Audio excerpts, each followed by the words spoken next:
पुंडलीक वरदा हरि विठ्ठला श्री ज्ञानदेव तुकाराम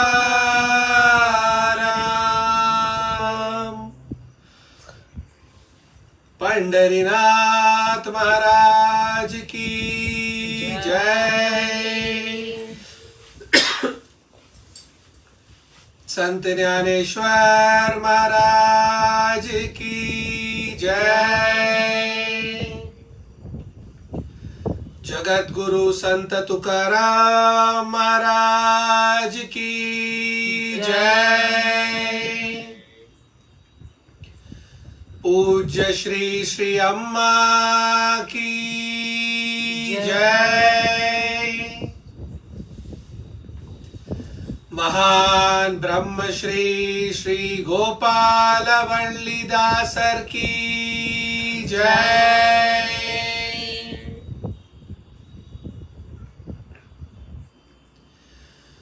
गोविंद नाम संकीर्तनम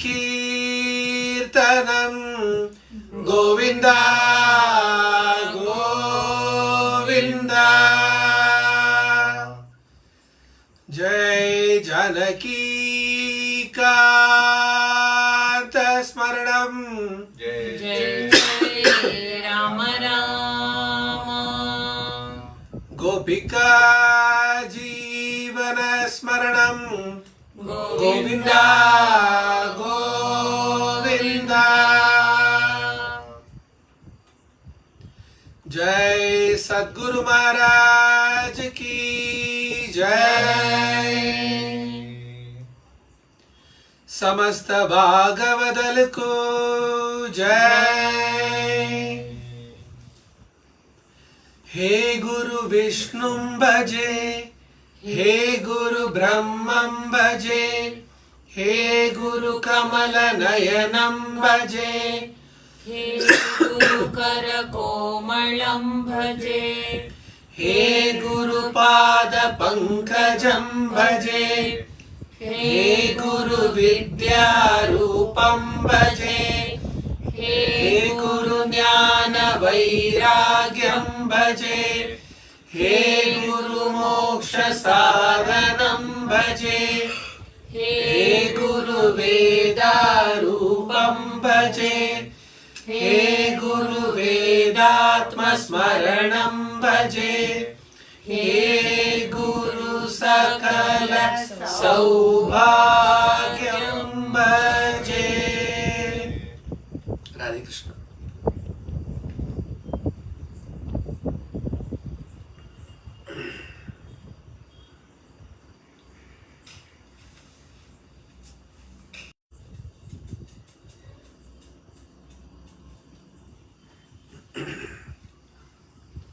श्रीमद् भागवत में प्रभु कहते हैं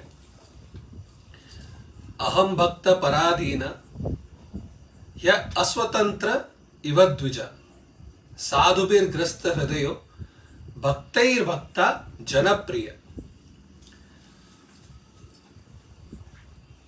शिव ब्रह्मा सारे के सारे 33 कोटि देव सारे प्रभु के अधीन है। हर एक यूनिवर्स के लिए एक सेट ऑफ भगवान है। शिव जी ब्रह्मा सारे देव हर एक यूनिवर्स के लिए एक एक अलग अलग सेट है। ऐसे कोटि कोटि ये एक अंड हो गया। कई सारे अंड मिलके एक ब्रह्मांड होता है। ऐसे कोटि कोटि ब्रह्मांड प्रभु के एक एक बाल में, और ऐसे प्रभु के शरीर में कोटि कोटि बाल है। यानी प्रभु कितने बड़े हैं। और ये जितने भी सारे के सारे ब्रह्मांड है, ये सारे के सारे ब्रह्मांड में जितने भी भगवान है, सारे प्रभु के अधीन है, कृष्ण के अधीन है। और कृष्ण कहते हैं कि हे ऋषिवर, दुर्वासा ऋषि से कहते हैं कि हे ऋषिवर, मैं अपने भक्तों के अधीन हूं। और मैं अपने भक्तों के क्या, मैं अपने भक्तों के अधीन हूं। मेरा भक्त हमेशा मेरी प्रार्थना करता है, सब कुछ छोड़कर वो सिर्फ मेरा ध्यान करता है और अपने सारे जीवन को मेरे लिए समर्पित कर देता है।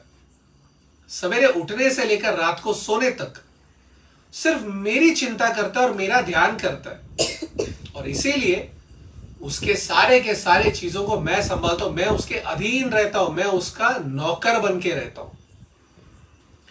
कई सारे संत महात्माओं के चरित्र में हम ये देख सकते कि प्रभु उनके घर पे नौकर बनकर काम करते, उनको पता भी नहीं चलता। प्रभु हमारी तरह नहीं है कि हमने किसी के लिए थोड़ा सा भी कुछ कर दिया तो हम उन्हें 10 बार कहकर सुनाते कि मैंने तुम्हारे लिए किया है। प्रभु उन्हें पता भी नहीं चलने देता कि वो स्वयं अखिलांड कोटि ब्रह्मांड का नायक है। वो बस एक साधारण नौकर बनकर उनके घर पे काम करते।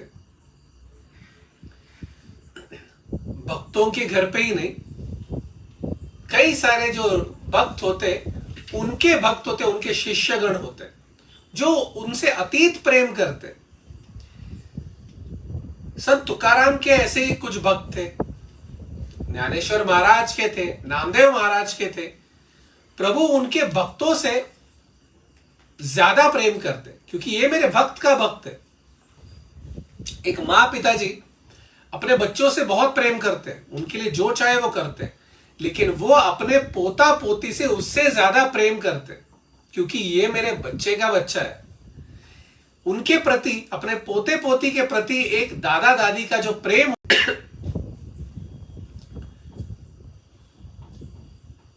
उसी तरह से तो इसके लिए प्रभु कहते हैं कि मैं हमेशा से अपने भक्तों के अधीन हूं। प्रभु का यह कहना नहीं है कि सब कुछ छोड़कर सिर्फ मेरा ध्यान करो, नहीं। प्रभु का यह कहना है कि अपने कर्मों को करो, सब कुछ करते हुए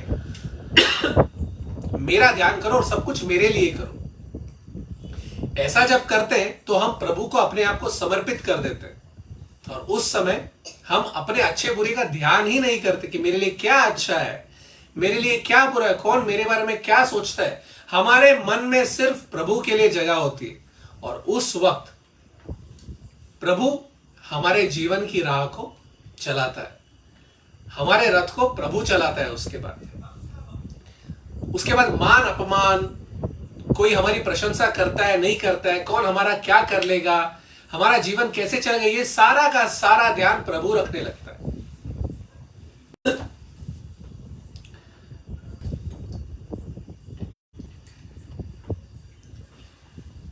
ऐसे ही एक भक्त थे महाराष्ट्र में जिन्होंने पैठण में जन्म लिया। उनके माता पिता के बारे में इतना ज्यादा कहीं पे लिखित नहीं है। जब वो पैदा हुए तो उनके दोनों हाथ और दोनों पांव नहीं थे। ऐसे ही वो पैदा हुए थे, उनके दोनों हाथ और उनके दोनों पांव नहीं थे। हर दिन सवेरे उठने के बाद किसी एक चीज के लिए अगर हम प्रभु का धन्यवाद करना चाहिए तो वो एक ही कारण, महत्वपूर्ण कारण ये हो सकता है कि हमारे सारे पुर्जे सही सलामत है। आंख, नाक, कान, मुंह, हाथ, पांव, सब कुछ। अपने हाथों से हम भोजन खा पाते। कई सारे लोग हैं जो ये नहीं कर पाते और हम उस चीज को टेकन फॉर ग्रांटेड ले लेते।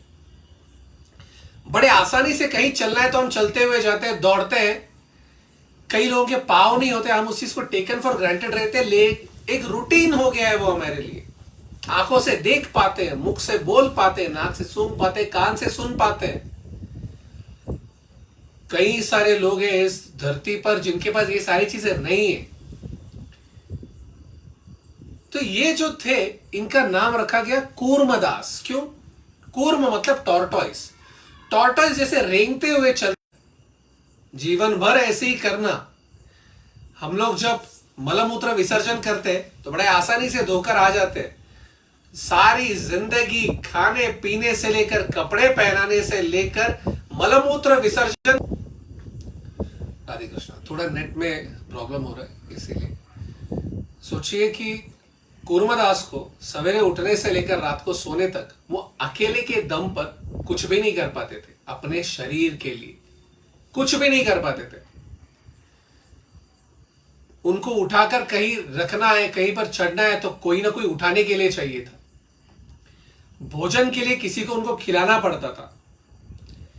कपड़े पहनाने के लिए किसी को उनको पहनाना पड़ता था। मलमूत्र विसर्जन कर लिए तो किसी को धोना पड़ता था। नहलाने के लिए कोई आना पड़ता। हर चीज के लिए वो डिपेंडेंट थे। सिर्फ एक चीज के लिए मात्र वो डिपेंडेंट नहीं थे, वो थी भक्ति करने के लिए, प्रभु के नाम का जाप करने के लिए। उनको किसी पर कोई डिपेंडेंसी नहीं थी, क्योंकि प्रभु मन में बस थे। इसीलिए कहते हैं शरीर नश्वर है, इसीलिए आत्मा ईश्वर का है। शरीर कब तक है? और इसके लिए तो डिपेंडेंसी आपको और हमको भी है ही। आत्मा सिर्फ प्रभु पर डिपेंडेंट है और आत्मा का मिलन केवल और केवल मन से है। लेकिन हम लोग अपने मन को शरीर के सुख को देने वाले लोगों के साथ जोड़ देते हैं और इसीलिए तकलीफ होती है। अगर इस मन को आत्मा को जोड़ने वाले चीजों के साथ जोड़ दिया यानी प्रभु, कभी तकलीफ नहीं होगी। कूर्मदास हर रोज पैठन ऐसी जगह है जहां पे संत एकनाथ के वजह से वहां पर इतने सारे सत्संग होते थे। पैठन हमेशा ही एक वेदाभ्यास करने की जगह हुआ करती थी, जहां पर वेदों का पठन मनन, कई सारे संत महात्मा वहां पर हमेशा आया करते थे। तो वहां पर सत्संग बहुत होता था। कूर्मदास हर दिन कोई ना कोई एक ऐसी जगह को पकड़ लेते जहां पे सत्संग हो रहा है और सारा दिन अपना सत्संग में बिताते थे। कभी कभी शरीर में बल ना हो और हमें सिर्फ एक जगह पर ही सीमित रहने की अगर कोई ऐसी एक सिचुएशन आ जाए, कभी कभी यह भी वरदान बन जाता है। कूर्मदास को और खुद तो कुछ काम कर ही नहीं सकते थे क्योंकि वो स्थिति में ही नहीं थे, तो सारा दिन वो सत्संग में बिताते थे। सारा दिन ऐसे ही सत्संग में बिताते बिताते एक दिन वो एक सत्संग सुन रहे थे जहां पर विट्ठल का सत्संग था। विट्ठल के सत्संग में जो रुचि है वो और किसी के सत्संग में नहीं है। एक ही मात्र ऐसी मूर्ति प्रभु की, एक ही मात्र ऐसी एक जगह पंढरपुर में जहां पर आप प्रभु को छू सकते, कृष्ण की एकमात्र मूर्ति। तिरुपति बालाजी दिखने में बड़े सुंदर, बड़े तेजस्वी, उनका जो शरीर है वो आजानुबाहु है, बहुत दूर से देखना पड़ता है। श्रीरंगम में जो रंगनाथ लेटे हुए हैं अपने अनंत शयन पोस्चर में, वहां पर भी दूर से देखना पड़ता है। अनंत पद्मनाभन त्रिवेंद्रम में उनको भी 3 दरवाजों से देखना पड़ता है। बांके बिहारी को तो देखते देखते कर्टन बंद कर दे, लेकिन विट्ठल छू सकते हैं उसे, जाकर उसके चरणों को आप पकड़कर अपना माथा टेक सकते हैं। मन का सारा भार छूकर उसके पांव में डाल सकते हैं कि हे प्रभु ले लो, मेरे मन में बहुत भार है, सब कुछ ले लो, मेरे पाप, मेरे मन का भार, मेरे दुख सब कुछ ले लो। और वो ले लेता है, खुशी खुशी लेता है। वो तो कहता है आके मुझे दो। हम नहीं देते, अपने पास ही दबा कर रखते हैं। हमें तो मन का भार रखना बहुत पसंद है, मन में दुख रखना बहुत पसंद है, हमारा फेवरेट पास टाइम है। उस विट्ठल के सत्संग को सुन लिया एक बार कूर्मदास ने और दंग रह गए, मोहित हो गए। सत्संग सुनते सुनते उस पौराणिक ने कहा कि वहां पर आषाढ़ी एकादशी के दिन प्रभु के दर्शन करने जैसा और कोई शुभ कार्य अपने सारे जिंदगी में इस जन्म में कर ही नहीं सकते। ये जब उन्होंने सुना तो उनके मन में तीव्र इच्छा जाग उठी कि एक बार तो आषाढ़ी एकादशी को जाना है और इस साल की आषाढ़ी एकादशी को जरूर जाऊंगा, क्योंकि आषाढ़ी एकादशी के लिए उस दिन से 4 माह बचे थे। सावन के महीने में आता है श्रावण। कूर्मदास ने ठान लिया कि इस आषाढ़ी एकादशी को विट्ठल के दर्शन करेंगे। एक दिन में वो 1 कोस की दूरी पार कर लेते थे। एक पूरे दिन में सवेरे उठकर धीरे धीरे पेट के बल पर रेंगते रेंगते रेंगते 1 कोस की दूरी पार कर लेते थे। 1 कोस यानी 1 किलोमीटर और अराउंड 1.5 किलोमीटर पकड़ लीजिए अप्रोक्सीमेटली, इतना डिस्टेंस वो पार कर लेते थे। तकरीबन 250-300 किलोमीटर दूर है पैठण से पंढरपुर। कूर्मदास ने ठान लिया, बोले 4 माह में तो मैं कर लूंगा। और उन्होंने एक दिन अगले ही दिन सवेरे शुरुआत कर ली पैठण से पंढरपुर का एक जर्नी। इस जमाने में तो रास्ते बन गए हैं, बहुत अच्छे रास्ते हो गए। उस जमाने में तो पेड़ पौधे जंगल थे, रास्ते मैन मेड थे, सिर्फ पत्थर ही पत्थर थे। उस जमाने में ऐसा कोई ये नहीं था जहां पे नीचे व्हील्स लगा लिया, नीचे रख लिया और वहां पर चलने लगे, रेंगने लगे, नहीं। धीरे धीरे रेंगते रेंगते कूर्मदास निकल पड़े। प्रभु हमेशा कहते हैं अनन्यास चिंतयन्तो माम ये जना पर्युपासते तेषां नित्याभियुक्तानां योगक्षेमं वहाम्यहम्। मैं योग और क्षेम देख लूंगा। कूर्मदास तो प्रभु के आषाढ़ी एकादशी को प्रभु के दर्शन के लिए निकल पड़े थे। सिर्फ प्रभु के कार्य से ही निकले थे, प्रभु ही कार्य थे। तो प्रभु कैसे नहीं संभालेगा। हर दिन कोई ना कोई मिल जाता था जो सुबह से लेकर शाम तक उनके अन्न का प्रबंध कर देता था। कोई सवेरे का नाश्ता करा देता था, कोई दोपहर का खाना तो कोई रात का खाना। मलमूत्र विसर्जन कर लिया तो कोई ना कोई धो देता था, कोई ना कोई एक आ ही जाता था। धीरे धीरे करते करते करते करते करते करते कूर्मदास हर दिन 1 कोस की दूरी पार करते थे, लेकिन शरीर है आखिर में थक जाते थे। एक समय ऐसा आ गया जब उनका शरीर बहुत थक गया, फिर भी हार नहीं मानी, चलते रहे, रेंगते रहे। प्रभु से रहा नहीं गया, प्रभु से रहा नहीं गया। और प्रभु के मन में एक ऐसी, प्रभु तो वैसे ही करुणामयी है। जो लोग उन्हें धिक्कारते हैं, शिशुपाल प्रभु को इतने गालियां देता था, इतने गालियां देता था, 100 क्या उनके 100 से कई गुना ऊपर गालियां होने लगे, फिर भी प्रभु ने उन्हें कुछ किया नहीं। जब प्रभु के भक्त भीष्म की उन्होंने अपमान की, तब भी प्रभु ने शिशुपाल को करुणा में आकर मुक्ति दी।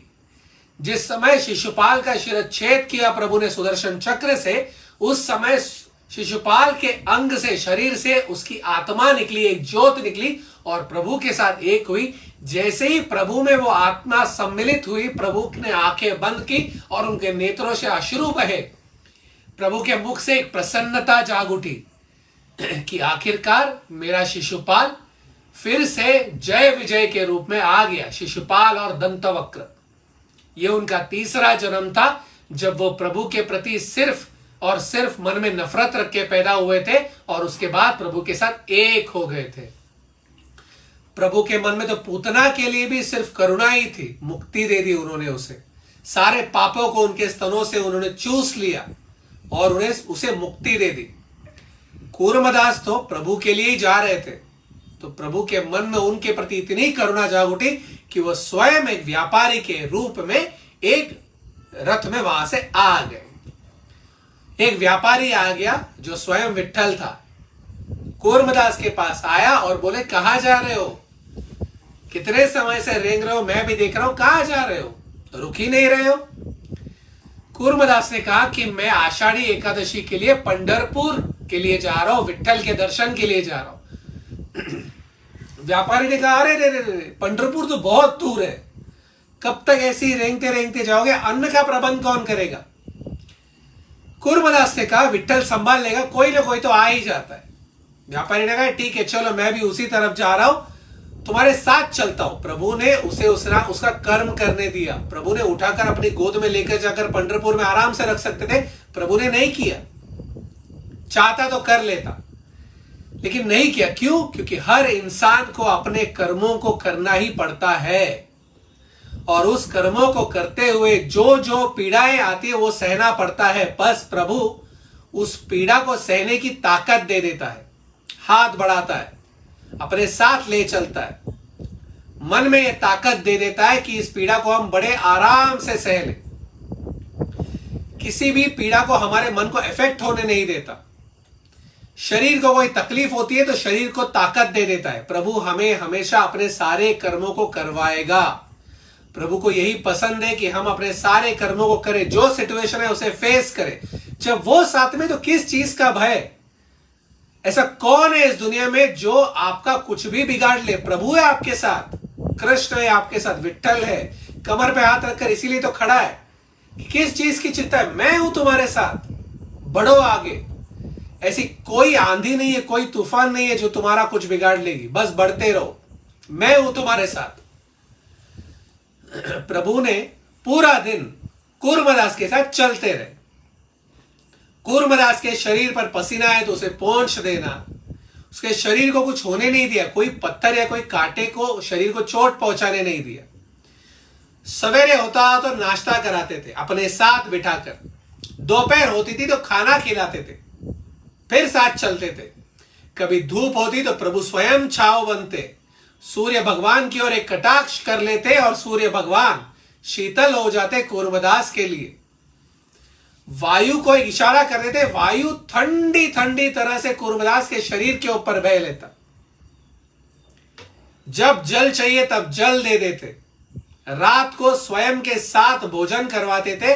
मलमूत्र विसर्जन होने पर प्रभु स्वयं धो देते थे। प्रभु इतना करते हैं अपने भक्तों के लिए, कोई सीमा नहीं है। अपने भक्तों के अधीन होते हैं प्रभु। ऐसा प्रभु ने एक दिन नहीं, 2 दिन नहीं, जब तक वहां से कूर्मदास जी लौल नाम के गांव तक नहीं पहुंचे तब तक प्रभु उसके साथ वार्तालाप करते थे। पूछते थे कि आखिर विट्ठल के पास ही मिलने क्यों जा रहे हो, ऐसा क्या रखा है उसमें? कूर्मदास कहते उसमें जो है वो और किसी में नहीं। उसकी आंखों में जो करुणा है, उसमें जो प्रेम है वो किसी में नहीं। ये सब किसने सिखाया कूर्मदास को? वो तो विट्ठल को मिले भी नहीं थे, बस एक सत्संग सुना था। भक्ति में इतनी ताकत है कि वो प्रभु की करुणा को आपके मन में एहसास दिलाएगी। प्रेम तो एहसास करने वाली चीज है, प्रेम कोई बाहर से लेने वाली चीज नहीं है।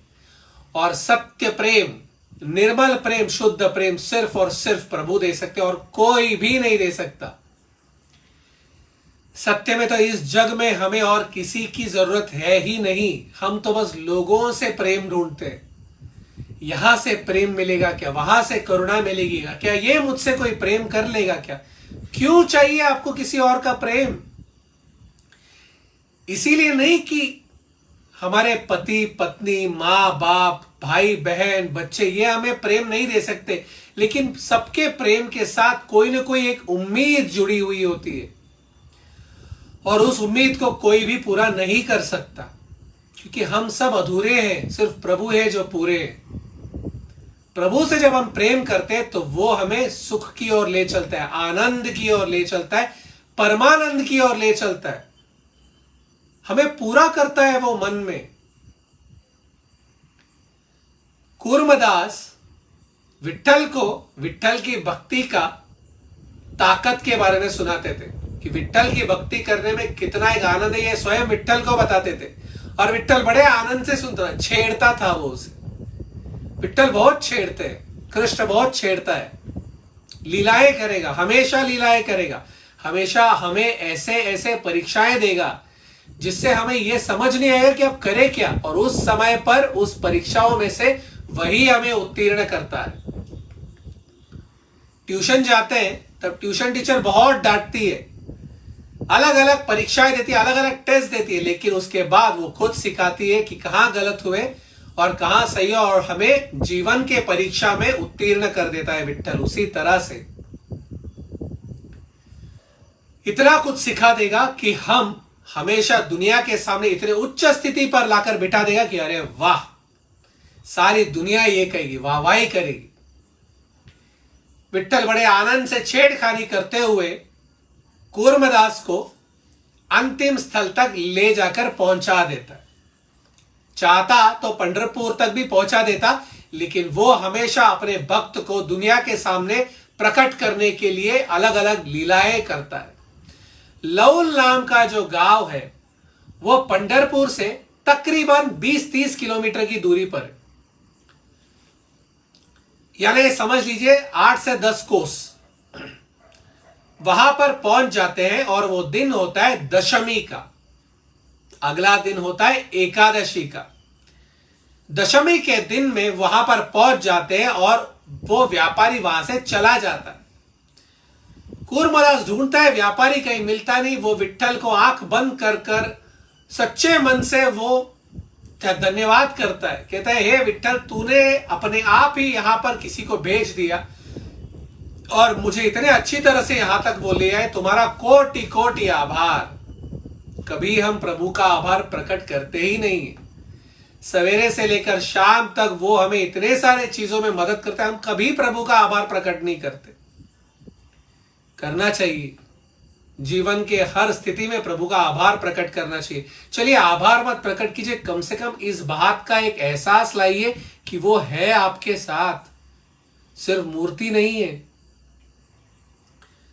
मूर्ति मानकर चलेंगे तो वो मूर्ति है, अगर स्वयं प्रभु मानकर चलेंगे तो प्रभु आपके साथ है। घर में हम कई बार अकेले रहते हैं, हमें लगता है कि हम अकेले नहीं, हम कभी अकेले होते ही नहीं। जिस पूजा घर में आपने प्रभु के मूर्ति को रखा है, वो पूजा घर में वो मूर्ति नहीं, वो स्वयं है, आपके साथ बैठा हुआ, अकेले नहीं हो आप। कूर्मदास आभार प्रकट करते हैं और उसके बाद में ये सोचते हैं कि हे प्रभु, आज दशमी है और कल एकादशी है, मैं किसी भी हालत में तुम तक पहुंच नहीं पाऊंगा। पास से जाने वाली एक व्यापारी को वो कहते हैं कि आप कहां जा रहे हो? वो कहते हैं मैं पंढरपुर जा रहा हूं। तब उनसे कहते हैं कि मेरी एक विनती है, आप प्रभु तक मेरी एक चिट्ठी पहुंचा देंगे? वो कहते हैं हाँ। तो वो उनसे चिट्ठी लिखवाते। खुद कैसे लिखेंगे? हाथ ही नहीं है। बड़े आसानी से हम पेन लेकर साइन करते हैं, कई लोगों के पास तो हाथ ही नहीं, कुछ लिख ही नहीं पाते। आपके पास अगर हाथ है, अन्न को उठा पा रहे, कोई पेन उठा पा रहे, तो प्रभु का आभार व्यक्त कीजिए। वो एक चिट्ठी लिखते कि हे विट्ठल, तुम्हें देखने की लालसा से मैं पैटर्न से निकल तो गया, लेकिन शरीर के वजह से मैं पहुंच नहीं पाई। उसमें तुम्हारी कोई गलती नहीं है, गलती मेरी है। शायद मेरे ही मन में इतनी भक्ति नहीं थी कि मैं अंतिम क्षण तक प्रयत्न नहीं कर पाया ठीक से और तुम तक पहुंच नहीं पाया। भक्तों की एक खासियत होती है, प्रभु को कभी दोष नहीं देते, दोष अपने आप को ही देते। हम तो यूं ही बस 2 क्षण में प्रभु को दोष दे देते, कहते कि हे विट्ठल, मैं पहुंच नहीं पाया तुम तक, लेकिन तुम्हें देखने की लालसा बहुत है। एकादशी को मैं तुम्हें मिलना चाहता हूं, क्या तुम लेकिन जब चाहो तब आ सकते हो? क्या तुम मुझसे मिलने आओगे? एकादशी को क्या तुम मुझे दर्शन दोगे? तुम्हें देखने की बड़ी तीव्र इच्छा है, तुम्हारे सकारात्मक मूर्ति में, तुम्हारे सकारात्मक रूप में, क्या तुम मुझे दर्शन दोगे? प्रभु तो परब्रह्म है, हर जगह बसे हुए, लेकिन उनकी एक सकारात्मक मूर्ति भी है जो बहुत सुंदर है। काले नीले रंग का, कोटि सूर्य का प्रकाश लेकिन शीतल, घुंघराले केश, सर पर एक तिलक। आजकल विट्ठल के सर के तिलक को लोग गूगल मैप भी कहते हैं, उसी तरीके से दिखता है। गूगल मैप आपको रास्ते में कैसे चलना है वो राह दिखाता है, और प्रभु मोक्ष की राह दिखाता है। सुंदर सुंदर आंखें, जिस आंखों को देखकर ऐसा लगता है कि सारे जग की करुणा बस इन आंखों में बस गई है। इतना प्रेम, इतना प्रेम, हमारे हर भूल को माफ करने वाली एक प्रेम। सुंदर सी एक नाक और होंठ, बस देखते ही रह जाए और ऐसा लगता है कब ये होंठ मेरे गाल पर लगे, कब ये होंठ मेरे माथों को चूम ले। सुंदर सा एक गला, मानो कि जैसे सांप हो। शोल्डर्स और हाथ ऐसा जैसे कि कोई आजानु बाहु, एक बुल के पीछे जैसे उसका हम्प होता है वैसे। छाती, मार्ब प्रदेश, जिस हृदय में सिर्फ भक्त बसते हैं। सुंदर सा एक कमर, जो परफेक्ट कमर बोलते हैं ना हम लोग, वैसा एक कमर। आजकल कैसा परफेक्ट कमर, विट्ठल का कमर देखिए, एक हाथ में आ जाएगा वैसा। कमर पर एक पीतांबर और वहां पर एक बांसुरी, दोनों हाथ कमर पर रखे हुए, सुंदर सी एक मूर्ति। कूर्मदास ने उसका ध्यान किया और वो चिट्ठी उन्हें दे दी और कहा कि हे विट्ठल, अगर तुम्हें मुझसे प्रेम है, मेरे प्रेम में तो खोट है, मेरे भक्ति में खोट है, लेकिन तुम्हारे प्रेम में कोई खोट नहीं है। मैं तुम्हारा बालक हूं। एक माता जिस समान अपने बालक को संभाल लेती, क्या तुम मुझसे मिलने आओगे? एक बार क्या तुम्हें देख सकता हूं मैं? सारे जीवन दोनों हाथ दोनों पैर नहीं थे मेरे, क्या तुम मुझे एक बार दर्शन दोगे? ये कहकर वो उस चिट्ठी को उस व्यापारी को दे देता है और वो भक्त चला जाता है। अगले दिन एकादशी, सारे के सारे वारकरी जो वारी करते हैं उन्हें वारकरी कहते हैं। लाखों वारकरी विट्ठल के दर्शन के लिए रामकृष्ण हरि का जाप करते हुए पंढरपुर की ओर चले गए। जैसे ही पंढरपुर में यह व्यापारी पहुंचा तो वहां पर विट्ठल के सामने गया और उस चिट्ठी को उन्होंने विट्ठल के चरणों में रखा। जैसे ही उस चिट्ठी ने विट्ठल के चरणों को स्पर्श किया, उसी समय विट्ठल वहां पर नामदेव महाराज और ज्ञानेश्वर महाराज के सामने अपने रूप में प्रकट हो गए। दोनों दंग रह गए, कहे कि तुम यहां पर कैसे पहुंचे? और उस समय दर्शन दिया उन्होंने सावता माली को भी। तीनों को दर्शन देकर कहा कि चलो हमें कहीं जाना है। ऐसा नहीं हुआ कि उस पत्र को पढ़कर विट्ठल ने सोचा कि अच्छा लिखा है, ठीक है मैं जाता हूं, थोड़ा समय निकाल कर जाना पड़ेगा। नहीं, कूर्मदास की भक्ति ने उन्हें खींच लिया और उन्होंने इमीडिएटली तत्क्षणात नामदेव महाराज, ज्ञानेश्वर महाराज और सावता माली को लेकर पहुंच गए लौल गांव में। वहां पर कूर्मदास रामकृष्ण हरि, रामकृष्ण हरि, रामकृष्ण हरि, रामकृष्ण हरि का निरंतर जाप करते हुए, विट्ठल का ध्यान करते हुए, भक्ति भाव में आंखों से अश्रु बहते हुए, सिर्फ विट्ठल को देखने की लालसा से वहां पर अपने पेट के बल लेटे हुए थे। कितने सारे लोगों के लिए मन में हम लालसा रखते हैं कि ये मुझसे बात कर ले, वो मुझसे बात कर ले, ये मुझे ये दे दे, वो मुझे ये दे दे। जिंदगी के हर मोड़ पर इंसानों से हम बस लालसा रखते हैं। उसका 1% अगर हमने प्रभु के प्रति रख लिया तो नैया पार, प्रभु सामने आ जाएंगे, आलिंगन देंगे प्रेम से कि मुझे बुलाया। वो प्रभु पहुंच गए कूर्मदास के समक्ष और कूर्मदास को उन्होंने उठाया। सबसे पहले कूर्मदास के नजर पड़े प्रभु के चरणों पर। पेट के बल तो लेटे हुए थे और क्या देखेंगे, और प्रभु के चरणों को देखकर उसमें जो तेज था वो देखकर मोती, सूर्य और चंद्र के समान नाखून, इतना सुंदर पैर, इतने सुंदर चरण, जिस चरण ने महाबली चक्रवर्ती को पाताल में ढकल दिया था, तीनों लोगों को व्याप कर, जिस चरणों को धोने के बाद में वो जल गंगा बन गई थी, वो चरण, जिस चरणों को संत तुकाराम ने, संत ज्ञानेश्वर महाराज ने, संत नामदेव ने कोटि कोटि बार उस पर अपने सर रखे थे, वो चरण, जिस चरणों को देखकर मुक्ति मिल जाए, मोक्ष मिल जाए, कानोपात्रा ने जिस चरणों पर अपने शरीर त्याग दिया था, वो चरण, जिसमें मीरा माता बस गई थी, वो चरण। उस चरणों को जब कूर्मदास ने देखा तो वो अपने आंसू रोक नहीं पाए और उस समय प्रभु ने उन्हें उठाया और अपने मुख से उनका नाम पुकारा कि हे कूर्मदास। और वो शब्दों को जब सुना कूर्मदास से रहा नहीं गया। उसने कहा कि प्रभु तुम आ गए, और पास में जब देखा तो स्वयं संत ज्ञानेश्वर, संत नामदेव और सावता माली, इतने बड़े बड़े भक्त। कूर्मदास से रहा नहीं गया। उन्होंने कहा आप लोग मुझसे जैसे एक नीच से मिलने आए, मेरे तो हाथ पांव भी नहीं है, मुझ जैसे नीच से मिलने आए। और कूर्मदास, उन्होंने जब ये कहा तो संत ज्ञानेश्वर महाराज ने कहा कि नहीं, हम कैसे भक्त, आपकी चिट्ठी मिलते ही विट्ठल दौड़ा दौड़ा चलाया, तो हमसे आपके जैसी भक्ति का एक थोड़ा सा भाग हमें मिल जाए तो हम अपने आप को भाग्यशाली मानने लगेंगे। सारे भक्तों ने कूर्मदास को प्रणाम किया, विट्ठल ने उसे आलिंगन किया और उसके बाद कहा कि तुम जब तक मैं रहूंगा तब तक तुम भी रहोगे।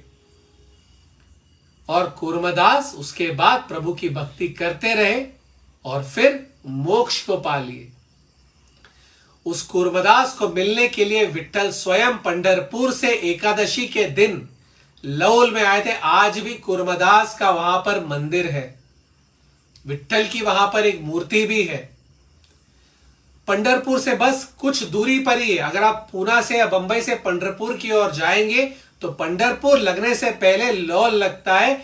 अगर कूर्मदास के मंदिर के दर्शन कर कूर्मदास जी के दर्शन कर आप विट्ठल को देखने जाओगे, विट्ठल अवश्य दर्शन देगा, क्योंकि आप उसके भक्त के दर्शन करके आए हो। अगर हम उसके भक्त के दर्शन करने गए तो हम उसके भक्तों के भक्त हो गए और वो हमारे अधीन होगा और हमें अवश्य दर्शन देगा। कूर्मदास जी जैसे महान भक्त हमारे महाराष्ट्र में है। इसी भूमि पर वो अपने शरीर से रेंगते हुए गए थे। पैठण से लेकर लौल तक कई सारे जगहों पर वहां पर कूर्मदास जी के भक्ति से चले हुए उनके शरीर का गंध आज भी है। उन्होंने सिर्फ एक ही चीज किया, प्रभु के नाम का जाप, भक्ति। शरीर के बल पर वो कुछ नहीं कर पाए, लेकिन फिर भी उन्होंने प्रभु को पा लिया, अमर हो गए। कृष्ण की भक्ति को पाने के लिए हमें शरीर की कोई जरूरत नहीं है। प्रभु हमसे कोई चीज नहीं मांगते। अखिलांड कोटि ब्रह्मांड नायक हमसे क्या मांग लेगा? जो कुछ भी हमारे पास है सब उसकी दी हुई देन है। हमसे सिर्फ वो शुद्ध प्रेम मांगता है, बस। मन से कृष्ण के नाम का जाप कीजिए, भक्ति और प्रेम अपने आप आ जाएगा। सद्गुरु हमें जब मिल जाएंगे तो अवश्य भक्ति मिलेगी। जब हम भक्ति करने के बारे में सोचेंगे, सद्गुरु अवश्य हमारे जिंदगी में आएंगे और फिर वो नैया पार करा लेंगे। सिर्फ भक्ति करना है, प्रभु के प्रति प्रेम करना है, प्रभु अवश्य आएंगे। और जिस तरीके से कूर्मदास जी को उन्होंने दर्शन दिए, हमें भी अवश्य दर्शन देंगे।